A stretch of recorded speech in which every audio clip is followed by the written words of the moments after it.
Mesdames et messieurs, bonjour à toutes et à tous. Sur les 5 continents, bienvenue sur Mali Online. Votre grand débat reprend du service. Aujourd'hui, avec Maître Mountaga Tall, président du CNID Faso Iriwaton, avocat, et avec lui, nous allons jeter un regard sur l'actualité politique, économique et sociale de notre pays. Maître Mountaga Tall, bonjour. Bonjour à vous, bonjour à celles et ceux qui nous suivent. Maître Mountaga Tall, le samedi dernier, sortait le livre de 17 chapitres intitulé « Maître Mountaga Tall, le Phénix, un homme en avance sur son temps ». L'ouvrage retrace votre parcours, l'homme politique et l'avocat. Que faut-il essentiellement retenir de ce livre? Merci de votre invitation. Le samedi 19 avril, M. Mamadou Makalou, qui est l'auteur du livre dont vous venez de parler, Mountaga Tall, le Phénix, itinéraire d'un homme à l'avance sur son temps, a décidé du lancement de son livre, de sa présentation au public. Entre lui et moi, je le remercie pour ce qu'il a fait. Mais les règles étaient très claires. C'est son livre, ce n'est pas le mien. Il est l'auteur, je suis flatté d'en être le sujet. Je voudrais m'en tenir à ce que les nombreux participants et témoins venant de divers horizons, de toutes conditions, ont pu dire ces jours-là. Pour ma part, je n'ai rien à ajouter. Imprégné dans la culture de la nation malienne, je fais mienne cet adage qui dit « Le couteau coupe tout, mais ne se coupe pas lui-même ». Je n'ai rien à dire sur ces livres. Merci bien, Maître Mountaga Tall, pour cette première réponse. Actualité oblige. Nous entamons ce grand débat par l'épineuse question de la relecture de la charte des partis politiques. D'aucuns parlent même de dissolution. À votre avis, quelle est la pertinence d'une telle démarche? Vous savez, la démarche, elle est inappropriée, elle est inopportune à tout point de vue. Je commence par ce qui est le plus important pour nous, Maliens, Sahéliens, Africains. D'un point de vue purement éthique et moral, il y a un problème d'oser s'attaquer à l'existence des partis politiques au Mali. Pourquoi? La mémoire des disparus compte dans notre civilisation, dans notre société. Le multipartisme intégral au Mali, c'est 300 morts documentés à la suite d'un procès devant une cour d'assises et devant des avocats venus de tous les pays du monde. C'était un procès propre. 300 morts pour le multipartisme intégral. Il faut respecter leur mémoire. Il y a des blessés à vie qui vivent, dont certains vivent encore. Il faut les respecter. Le plan éthique et moral, c'est aussi que la transition actuelle est le fruit, l'enfant d'une jonction entre le mouvement du 5 juin, Rassemblement des forces patriotiques, et le CNSP de l'époque, le Comité national de sa République. Le M5 RFP, progressivement, a été éloigné des affaires sans qu'il ait jamais protesté dans aucune de ses composantes. Mais le M5 RFP, la moitié, la colonne vertébrale, ce sont les partis politiques. Comment peut-on vouloir faire disparaître ceux avec qui on est venu ensemble dans les affaires? On doit se remémorer encore une fois de l'éthique, de ce qui fait la substance de notre civilisation. Au-delà, la démarche est proprement illégale. Elle est illégale parce qu'elle viole clairement la Constitution qui proclame le multipartisme au Mali et qui protège de façon particulière, qui sanctuarise même 5 éléments dont le multipartisme, auquel on ne peut pas, on ne doit pas s'attaquer. J'entends des fins esprits dire, oui, la nouvelle constitution, parce que c'est d'elle que je parle, celle de 2023, adoptée sous la transition, parle de multipartisme, mais ne parle pas de multipartisme intégral. Mais enfin, dès que la constitution ne parle pas de multipartisme limité, il est forcément intégral. Ça coule de source. On n'a pas besoin d'être grand clerc pour comprendre cela. Mais cette démarche est aussi illégitime. Les assises nationales de la refondation, que nous considérons tous comme le cœur battant de cette transition, parce que ce sont ces résolutions qui ont été traduites en programme d'action gouvernementale et qui est aujourd'hui en application dans beaucoup de domaines. Alors, figurez-vous que selon les chiffres officiels, ces assises nationales de la refondation ont vu la participation effective dans les salles de 76 000 ou 78 000, les chiffres ne sont pas clairs dans ma tête, maliennes et maliens venant de toutes les couches sociales qui y ont participé et qui ont pris des résolutions qui sont pour la plupart aujourd'hui en application. D'ailleurs, un organe, le sincère, a été créé pour suivre la mise en œuvre. Alors, aujourd'hui, l'on nous dit, on va prendre 22 personnes par cercle, ce qui va faire un total de 420 personnes, pour venir modifier, prétendument mettre en application ce qui a été décidé par 78 000 personnes. Et puis voilà, on va leur dire de demander la dissolution des partis politiques. C'est un problème. Moi, je crois, et c'est le dernier point, pourquoi je dis c'est aussi dangereux. Le Mali, de mon point de vue, aujourd'hui a besoin de rassemblement, a besoin d'unité et d'union, a besoin de fermer des fronts, certains fronts déjà ouverts. Tous ensemble, nous devons faire face aux menaces, aux dangers endogènes et exogènes. Nous sommes attaqués. À quoi cela servirait-il d'ouvrir un front qui va amener encore des protestations inutiles? Tout mon combat aujourd'hui, c'est d'éviter l'ouverture d'un front supplémentaire. Parce que voyez-vous, n'eût été cette décision, j'avais déjà pu obtenir du Sénat de me laisser partir de la présidence du parti et de la vie partisane. Parce que j'ai d'autres ambitions pour ce pays qui transcendent les partis politiques. Mais malheureusement, l'on me retient parce que aujourd'hui, par la grâce de Dieu, sans être le plus âgé, je suis le plus ancien chef de parti du Mali.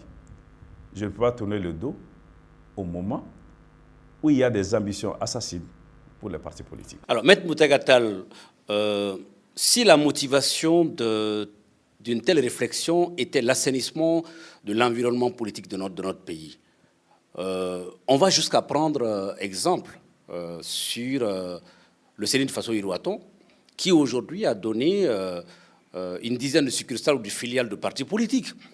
L'exercice politique depuis 1991 a fait que chaque parti, au moins chaque grand parti, a donné naissance à une dizaine de petits partis politiques.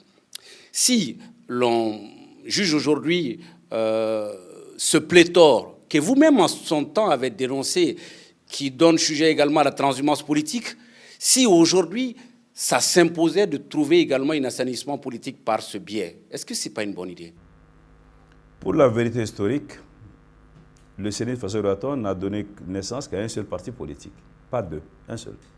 Nous n'avons connu qu'une scission. C'est ça la vérité historique, mais ce n'est pas les propos d'aujourd'hui.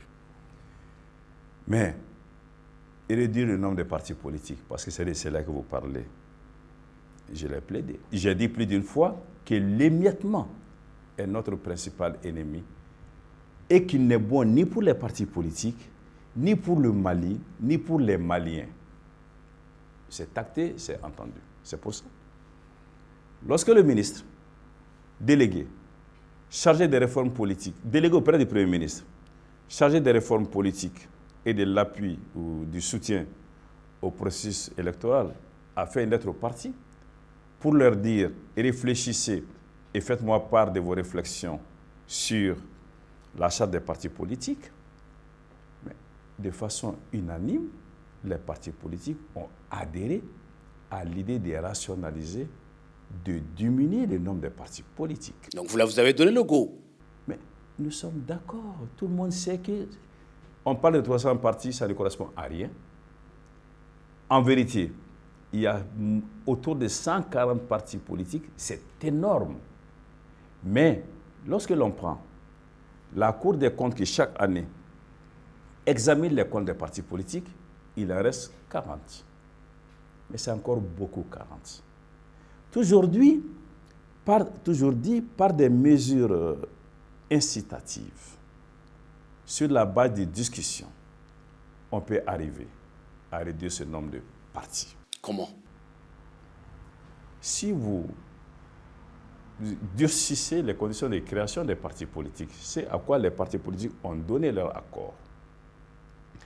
Vous durcissez les conditions de surveillance, de vie, d'exercice des activités des partis politiques, les partis ont donné leur accord.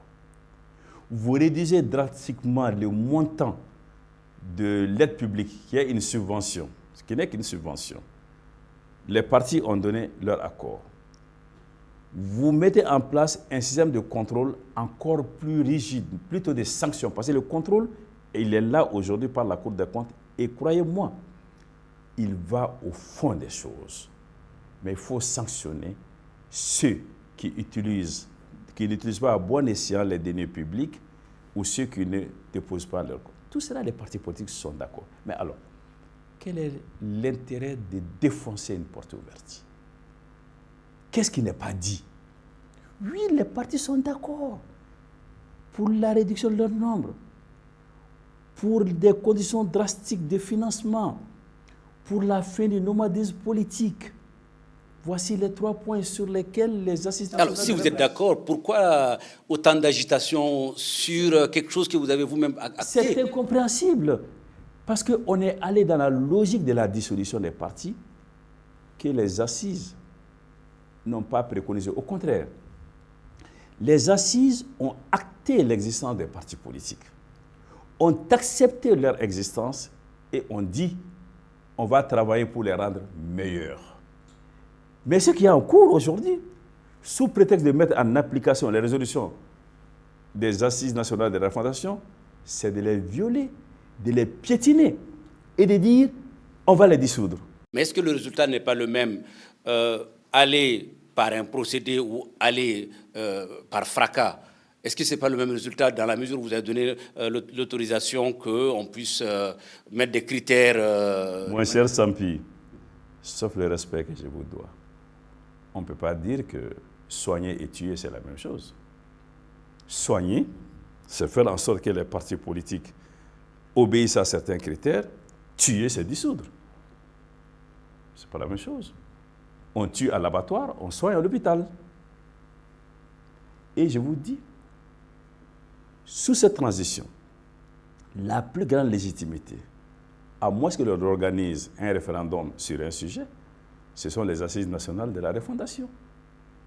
Et les conclusions des assises ont été prises en charge précisément par le ministre chargé des réformes de l'État, de la refondation de l'État, qui a fait un document, un cadre stratégique sur la refondation de l'État, et dont les premiers points portent précisément sur cette relecture de la charte, mais pas sur l'assassinat des partis politiques. Non, mais est-ce que ce n'est pas vous-même qui avez posé les balises, étant donné que le Premier ministre d'alors, Choguel Maïga, est un président de parti politique? Il aurait dû être prudent et ne pas laisser les balises d'un tel exercice. Choguel Maïga était un vieux compagnon de route. Nous sommes arrivés ensemble dans cette transition. Je ne suis pas étranger à sa nomination comme Premier ministre. J'assume ce qui a été fait, de bien ou de mauvais. D'ailleurs, les Maliens le savent, sur la base des divergences réelles, nos voix se sont écartées. Pour autant, je ne l'ai jamais entendu parler de dissolution des partis politiques. Nul ne peut dire qu'il a entendu Choguel parler de dissolution des partis politiques. Vous avez dit que la ministre déléguée avait consulté les partis politiques qui ont donné leur accord pour un tamisement sur des bases que vous aviez constitutionnellement d'accord. Mais attendez, lorsque les assises disent oui, un oui clair, franc, net à l'existence des partis politiques. Mais je fais 3 recommandations. Je veux réduire leur nombre, je veux que nous réfléchissions sur leur financement, je veux mettre un terme au nomadisme politique, je veux que l'on réfléchisse sur les chefs de file de l'opposition. Voici les 4 points. Il n'y avait pas un 5e. Donc, pour réfléchir sur le nombre des partis, c'est qu'on accepte que les partis existent. Comment voulez-vous réfléchir sur le nombre de ceux qui n'existent pas? Lorsque l'on dit on va réfléchir sur les financements, comment voulez-vous réfléchir sur le financement à des organismes qui n'existent pas? C'est que leur existence a été actée et acceptée. Et dans la Constitution, il est clairement écrit qu'on ne peut pas porter atteinte à 4 choses. À la forme républicaine de l'État, au nombre de mandats, à la laïcité et au multipartisme. Mais il faudrait que nous ayons tous présents à l'esprit que notre bouclier commun, ce qui protège chacun d'entre nous, gouvernant comme gouverné, c'est le respect de la loi, surtout de la loi fondamentale, qui sanctuarise l'existence des partis, qui n'est inscrit nulle part un multipartisme limité comme on l'a connu dans certains pays et comme on le connaît dans d'autres pays. Et beaucoup de Maliens ne savent pas que dans de nombreux pays où il y a 2 ou 3 partis que l'on voit, que derrière ces 2 ou 3 partis, il y a des dizaines d'autres partis. Mais que ce n'est pas la loi que seuls 2 ou 3 peuvent émerger. Et réfléchissons. Vous savez, nous avons écrit une lettre au Premier ministre. Pour dire, Monsieur le Premier ministre, vous n'avez peut-être pas compris ce que nous avons dit. Recevez-nous, parlons. Il n'a pas encore le temps, je comprends. Mais il faut qu'il ait le temps. Le Mali a été gouverné par de nombreux premiers ministres qui sont des partis politiques. Demain, des hommes issus et des femmes issues des partis politiques vont gouverner ce pays. Alors, restons ensemble, parlons du Mali dans un cadre courtois, républicain et démocratique. Maître Moutaga Tall, la légitimité de cette démarche par des forces vives. Et dans les régions, les forces vives qui constituent également vos bases sont en train d'acter ce processus. Et s'il y a un divorce entre les partis et leurs bases? Écoutez, il faut dire 2 choses. Je ne mets pas sur la même balance 400 forces vives et 7600 forces vives. C'est quand même des forces vives. Vous ne me surprendrez jamais en train de minimiser ou de manquer d'égard à quelqu'un. Je dis que 400 n'est pas 7000, simplement. Surtout si ça vient des mêmes bases. Il faut en tenir compte quand on gouverne ou quand on observe. Premièrement. Deuxièmement, on nous dit qu'il y a 22 personnes par cercle. Il y a 19 cercles, très bien. Mais on nous dit sur ces 22, 2 viendront des partis politiques. Et vous savez qui désigne ces 2? L'autorité administrative. Mon cher Sampi, réfléchissons ensemble. Démocratiquement, il y a un problème. Du point de vue de l'éthique, de l'équité, il y a un problème. Ça ne se passe pas comme ça. On peut mieux faire. Parce que tout ce que nous disons, il ne faut pas aujourd'hui poser des actes qui peuvent demain remettre en question le vouloir vivre commun dans la convivialité, dans la paix. C'est ce que nous cherchons, c'est ce que je cherche. C'est pour ça que je vais faire comprendre que tout cela n'a aucune plus-value. Qu'on peut atteindre tous ces résultats sans bras de fer. Qu'il suffit seulement que l'on s'assied autour d'une table et croyez-moi, si au bout d'1 heure de temps ou 2, on ne s'entend pas, c'est que quelqu'un est de mauvaise foi. Maître Moutaga Tall, aujourd'hui, au regard de tout ce qui se passe, vous êtes un des piliers du mouvement démocratique, un des grands artisans. Et 30 ans après, est-ce la démocratie ou l'exercice de la démocratie qui est en difficulté? Mes convictions démocratiques ne cesseront jamais de se raffermir. Je crois en la démocratie.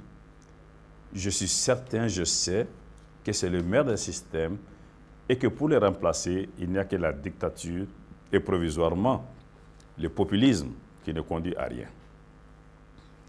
Mais je sais aussi que dans les cadres démocratiques, il y a des régimes qui se succèdent. Et ces régimes font plus ou moins bien les missions qui leur sont dévolues, tiennent plus ou moins les propositions qu'ils font pour venir aux affaires. Là, j'ai beaucoup de choses à dire. Et j'ai à dire beaucoup de choses.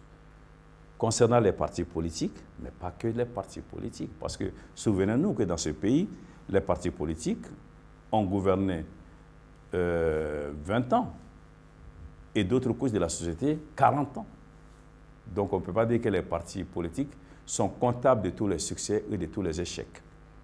Et pendant ces 40 ans, il n'y a pas eu de gouvernement depuis 1968 où ne se soit côtoyé la société civile et la classe politique, les militaires et les civils, les jeunes et les aînés, les hommes et les femmes.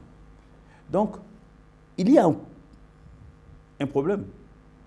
La gouvernance est critiquée, a été rejetée.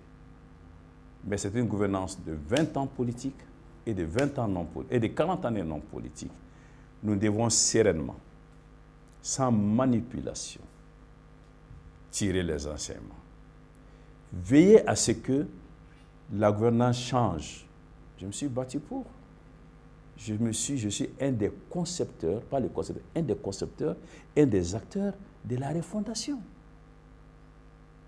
Donc, nous pouvons y arriver, mais il faut le faire de façon objective. Et d'ailleurs, je l'ai dit, un des grands problèmes de cette transition, c'est qu'on a confondu la refondation de la nation avec la refondation de l'État qui est en application. Il faut aller au-delà.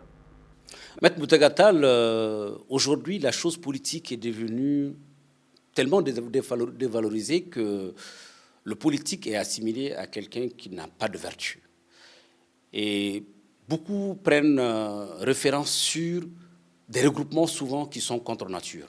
Quand on prend le M5 RFP, ça regroupait les héritiers de Moussa Traoré, les tombeurs de Moussa Traoré, et ceux qui étaient en rupture de banc de tout.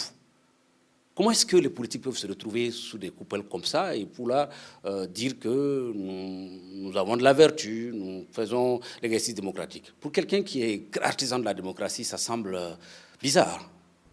Alors, je suis acteur politique. La politique, ça sort de tous mes pores.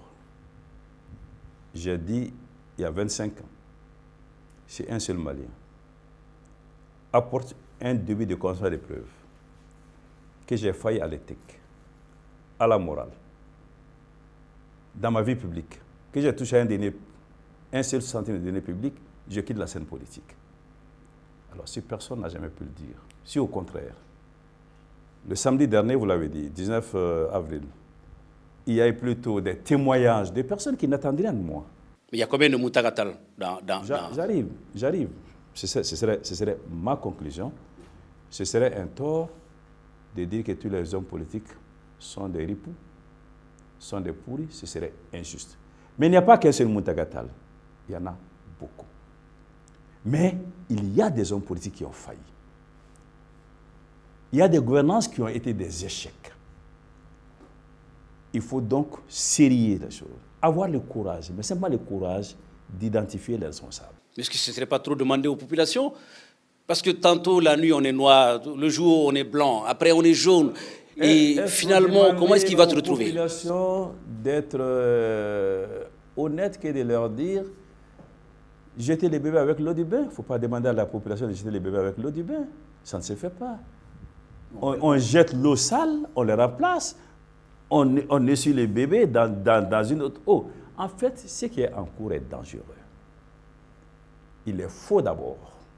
Je dis, la classe politique, vous journalistes, parmi des soldats, des magistrats, des médecins, des enseignants, ont pu fauter. Mais ça n'autorise personne à dire qu'il n'y a pas de bons journalistes, qu'il faut supprimer les journalistes, qu'il faut supprimer l'armée, qu'il faut supprimer les médecins, qu'il faut supprimer les enseignants. Non, ce n'est pas comme ça que l'on procède. Ce n'est pas parce qu'il y a un furoncle qu'on tue l'individu ou qu'on ampute le doigt. On soigne. Il faut plus de patience, de rigueur, avoir une capacité de diagnostiquer puis de soigner. Est-ce qu'on a le temps de tout ça? Est-ce que vous ne pensez pas que ce temps est moins long que d'ouvrir des conflits inutiles dans notre pays? Moi, je suis un homme, et c'est là la deuxième question, je suis un homme de rassemblement. Je ne dis rien par effet de mode. Le CENI, qui a 35 ans aujourd'hui, a mis dans ses statuts fondateurs comme devise « rassembler pour construire ». J'y crois fondamentalement. Je pense qu'il faut rassembler. C'est pour cela que vous avez dit le M5, ce n'était pas contre nature. Non, c'était le rassemblement de tous ceux qui voyaient le Mali sombrer et qui voulaient venir à son secours. Qui suis-je, moi, ou quelqu'un d'autre parmi nous, pour dire à l'autre, tu n'as pas le droit de venir au secours de ton pays naufragé? Alors, si on vient au secours et qu'on laisse le pays ou qu'on est acteur encore de dérives dans le pays, c'est encore plus grave. Non, attention. En ce moment, je reviens à ce que j'ai dit. Ayez le courage d'identifier ceux qui n'ont pas le droit de venir. D'ailleurs, je l'ai dit, pas par des propos de circonstances encore, qu'il faut que tous ceux qui aspirent à gérer ce pays puissent dire deux choses. Voilà ce que j'ai fait hier, avant de venir demander vos suffrages. Et deuxièmement, que chacun passe par ce que j'ai appelé des scanners politiques. Vous savez, les scanners, ils montrent tout, ils ne cachent rien. Quand tu rentres, il n'y a pas de maladie cachée. Quand on n'entre pas les scanners politiques, il n'y a pas de vices cachés. On sort, on est présenté aux Maliens tel que l'on est. Mais là aussi, il faut avoir le courage d'y aller. Vous savez, on manque beaucoup de courage quelquefois. Mais est-ce que les 30 années d'exercice n'ont pas presque jeté ce scanner à la poubelle et laissé d'autres éléments d'appréciation? Quand un scanner tombe à panne, quand on les met au rebut, qu'est-ce qu'on fait? On cherche un autre scanner.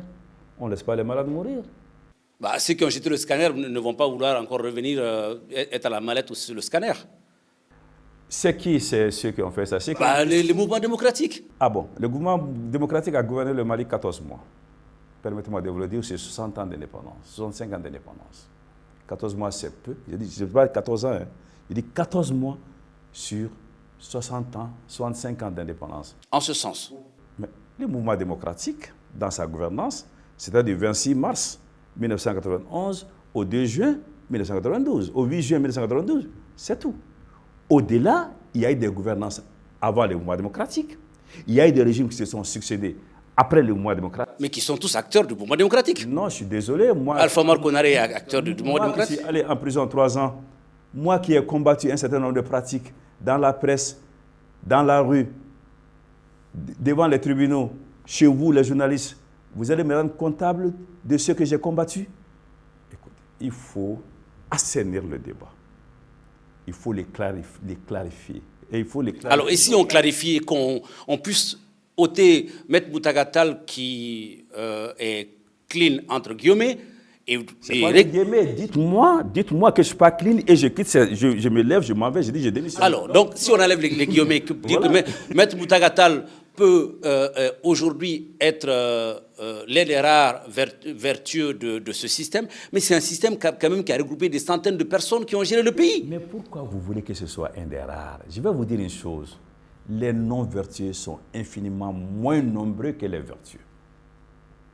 Par contre, certains parmi eux ont eu à occuper des positions clés. Mais cherchez-les. Vous les connaissez.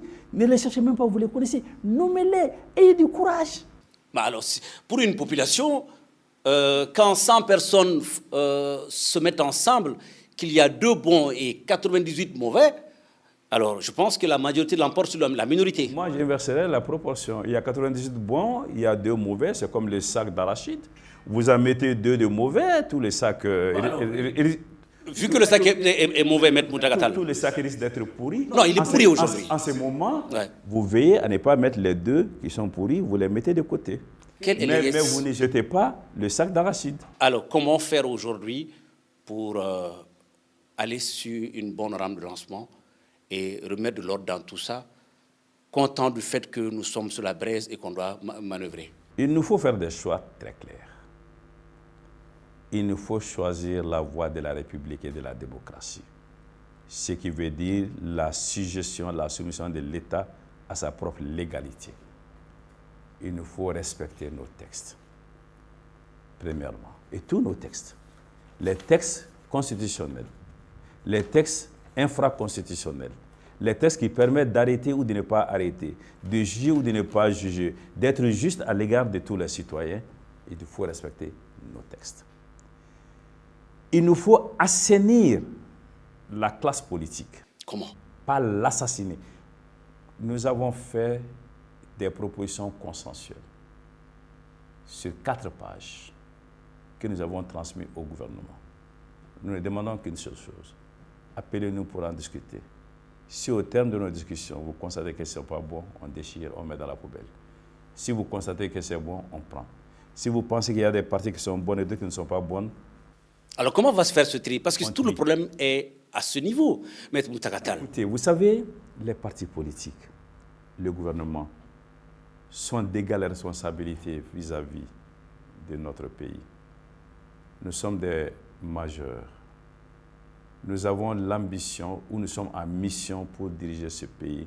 Nous devons être capables, quand on se met dans une salle, pour dire voilà ce qui est bien et voilà ce qui n'est pas bien. Si nous n'y arrivons pas, nous prenons le peuple à témoin en disant voilà ce que les partis politiques ont fait ou demandent d'excessif que nous refusons, ou voilà ce que nous refusons pour des raisons que nous n'osons pas avouer. Mais qu'on se parle. Vous savez, c'est la première fois de ma vie d'insister pour être reçu. Parce que je ne suis pas seul. Je ne demande jamais d'audience. Jamais. Je reste dans mon coin. Quand on a besoin de moi, on m'appelle. Mais là, j'insiste. Parce qu'il faut stabiliser ce pays. Il faut le stabiliser. Il faut travailler à la réussite de la transition. Alors parlons-en 5 ans. Quel regard jetez-vous sur votre bébé? Parce que vous êtes fervent acteur du M5. Non, ce bébé, je ne le renierai pas. Il y a des acquis incontestables, il y a des déficits réels. Travailler à la réussite de la transition, c'est bonifier les acquis, c'est combler les lacunes, mais aussi travailler à la fin de la transition. Et à la bonne fin de la transition qui ne peut se faire que par des élections. Et c'est pourquoi j'appelle à ceux de nos compatriotes qui pensent qu'il ne faut pas faire d'élections, qui rendent le plus mauvais service possible à la transition. Mettre une durée pour l'exercice d'un pouvoir, c'est aider d'abord celui qui est au pouvoir. Parce que c'est dire à ceux qui ne sont pas d'accord avec lui, ce n'est pas la peine de prendre des chemins de travers, attendez tel jour, telle date, le peuple va être consulté, il va dire s'il est d'accord pour la continuité ou pour la rupture, et l'alternance et le changement. Donc, il faut travailler à la bonne fin de la transition. Il faut travailler aussi, c'est mon cas, à être présent pour l'après-transition, pour consolider les acquis et pour combler les lacunes constatées, parce qu'une transition, par définition, ne peut pas régler tous les problèmes. Alors, Maître Mountaga Tall, d'aucuns pensent qu'aujourd'hui, c'est l'une des avant-dernières questions, d'aucuns pensent aujourd'hui que l'agitation de la classe politique, c'est qu'il y a plus de professionnels politiques que d'acteurs politiques. Et qu'on touche à leur mangement aujourd'hui que ça va être infernal si les partis disparaissent, ils n'auront plus de métier. Vous posez la question à M. Mountaga Tall.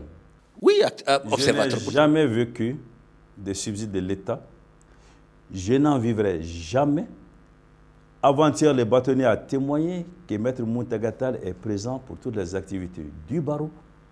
Et ça me suffit pour vivre et vivre décemment. Alors, qu'est-ce que vous pensez de la grande majorité qui est politique professionnelle? J'en arrive. Vous citerez quelques-uns, pas la grande majorité, quelques-uns qui sont des politiques professionnels. Vous savez, je l'ai dénoncé. J'ai dit, on ne peut pas vivre de la politique, parce que quand on vit de la politique, on cesse d'être un homme libre, indépendant. Parce qu'on est obligé de suivre tous les pouvoirs et d'accepter tout ce que le pouvoir du jour, le prince du jour fait et décide. Ce n'est pas comme ça qu'on fait de la politique. Et s'il n'est pas dedans, on devient opposant. La politique ne peut être un métier. La politique est un sacerdoce. On se dédie au bien public. Donc cela explique que si on n'a pas, on n'est pas au râtelier, on devient opposant. Alors, j'ai été opposant après avoir refusé d'aller au râtelier. En 1992, ce n'est pas que cela. on est venu me voir avec un document qu'on appelait le parti signature du PSPR. Tu signes, tu viens au gouvernement. Je dis non, je ne signe pas, je ne vais pas au gouvernement, je vais dans l'opposition parce que le pays a besoin, dans ses premiers pas démocratiques, d'une opposition. Je suis le Malien aujourd'hui qui est resté le plus longtemps dans l'opposition. Et peut-être le Malien qui a été le plus sollicité pour rentrer au gouvernement. Et même quand les partis rentraient au gouvernement, pendant 25 ans, j'ai refusé d'y aller. Je ne suis allé que 3 ans. Et il y a 15 minutes du parti qui sont allés. Alors je vais vous dire, la politique, ce sont des convictions. Parmi nous, il y a des gens qui n'ont jamais eu de conviction, qui ne veulent que le pouvoir et les subsides du pouvoir, qui ont des rentiers d'État. Mais s'il vous plaît, ne dites pas que tous les partis politiques et que la majorité des hommes politiques sont dans ce cas. Je sors de la classe politique. Vous connaissez combien de Maliens qui refusent d'aller au râtelier, d'aller à la mangeoire? Ceux qui sont sollicités, combien ont dit non? Sachons raison garder. Dans ce pays, dans toutes les catégories socio-professionnelles, il y a du bon, il y a du mauvais. Toute généralisation abusive conduit à un bon bambara kadjurmuta. C'est un péché parce que tu vas accuser certaines personnes à tort. Il faut refuser cela.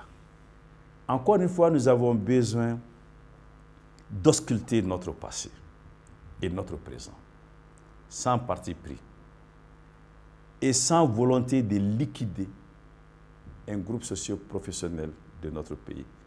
Le Mali a besoin de tous ses enfants.